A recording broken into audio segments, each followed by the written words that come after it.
Equanimity ventures के managing partner Rajesh Sehgal. Rajesh ji, बहुत शुक्रिया आपका समय देने के लिए। स्वागत है आपका 18 हाउस स्वदेश पर।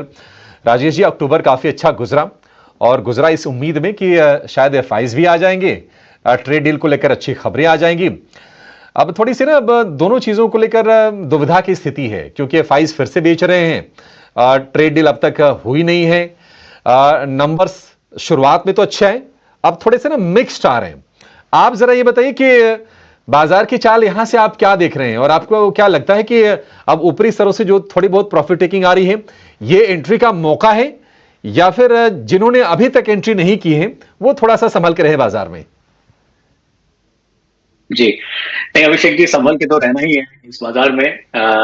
और ये रुख आज का नहीं है, ये पिछले 3-4 क्वार्टर से हम देख रहे हैं। और अगर आप ऊपर मैक्रो पॉइंट्स देखें तो जीडीपी ग्रोथ जो है भारत का एक 6.5% के आसपास रहेगा इस साल। और इस क्वार्टर में जो अर्निंग्स ग्रोथ और जो रेवेन्यू ग्रोथ मार्केट ने देखा है, अब तक जो नतीजे आए हैं बाहर, तो रेवेन्यू ग्रोथ एक 7% का देखा है हमने, 7%। प्रॉफिट ग्रोथ भी लगभग 7-8% का ही दिखा है। तो ये इससे एक बात बिल्कुल स्पष्ट है, वो ये है कि अर्थव्यवस्था धीमी हो रही है और धीमी रह रही है। तो इसमें जो ग्रोथ हम ढूंढ रहे हैं, जो हम ये उम्मीद लगा के बैठे हैं कि यहाँ से ग्रोथ आएगा, वो ग्रोथ अब तक कॉर्पोरेट अर्निंग्स में और नतीजों में तो नहीं दिखा है। और पिछले 3-4 वर्षों की अगर आप बात देखें, 3-4 सालों की अगर आप बात देखें, तो ये जो दर मैं बात बोल रहा हूँ, 7%, 8%, ये सबसे कम आंकड़े हैं। तो इन आंकड़ों में भी जो ज्यादातर ग्रोथ की बात हो रही है, वो काफी कुछ सेक्टर्स में सीमित है। और बाकी जो ग्रोथ है वो नॉन कोर इनकम से आई है। तो मतलब जो जो बिजनेस का कोर बिजनेस जो है, उसमें से ये ग्रोथ नहीं आ रही है, ये नॉन कोर में से आ रही है। तो एक समरी में ये है कि नतीजे कंपनीज के इतने अच्छे नहीं रहे हैं। रुपया जो है उसका दर भी बहुत वीक रहा है, एक नियर टाइम लो पर ही है, हम ऐसे समझ लो। ब्याज दर में जो कटौती की बड़ी उम्मीद थी मार्केट में, इस साल 2025 में हमने 3 कट्स देखे हैं।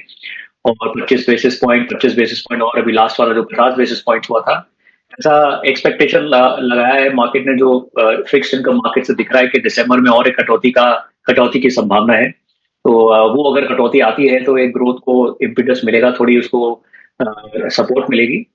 और तो इस साल एसेंशियली जो जो अभी मार्केट में एक्शन दिख रहा है, वो कुछ जो सेक्टर्स हैं उनमें दिखेगा। और एक जो डिस्टिंक्शन है, एक जो डिफरेंस है सेक्टर्स में, वो बहुत ही क्लियरली दिखेगा।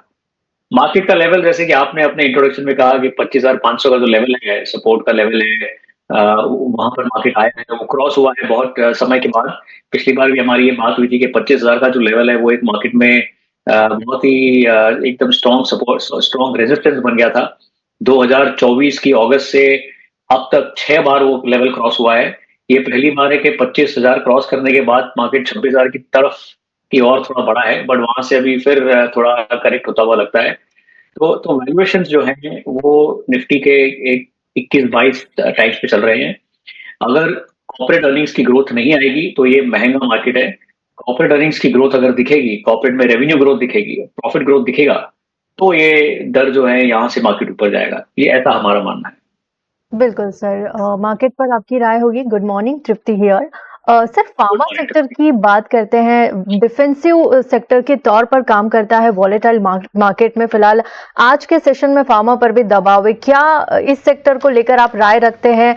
क्या फार्मा सेक्टर से कोई जुड़ा स्टॉक अपने पोर्टफोलियो में होना जरूरी है? अगर मैं फार्मा की बात कर रही हूँ तो उसके सब sectors health care, diagnostic, hospitals and labs की भी बात कर रही हूँ। क्या राय होगी आपकी फार्मा सेक्टर पर? देखिए, पहला तो एकदम सिंपल आंसर ये है कि फार्मा हमारे पोर्टफोलियो में, सब सब इन्वेस्टर जो मार्केट में है, हमारे पोर्टफोलियो में फार्मा का होना, हेल्थ केयर का होना बहुत जरूरी है। वो हेल्थ केयर में फार्मा कंपनी हो या हॉस्पिटल्स हो या सर्विस प्रोवाइडर्स हो, एक एक छोटा अमाउंट, उस एक छोटा एलोकेशन हमारे पोर्टफोलियो में, सबके पोर्टफोलियो में हेल्थ केयर का बहुत जरूरी है। क्योंकि ये बहुत ही ग्रोइंग सेक्टर है और उसमें बिजनेसेस जो है ज्यादातर अच्छा परफॉर्म कर रहे हैं।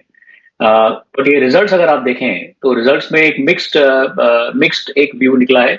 कुछ कंपनीज हैं जो अच्छा कर रही हैं, कुछ कंपनीज में थोड़ी तकलीफ है।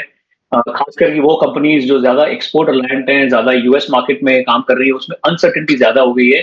परफॉर्मेंस फिर भी ठीक ठाक ही आया है, लेकिन अनसर्टेनिटी जो है ये मार्केट में सबसे सबसे ज्यादा परेशानी अनसर्टेनिटी लेके आती है। तो और ये अनसर्टेनिटी फार्मा सेक्टर में काफी ज्यादा है।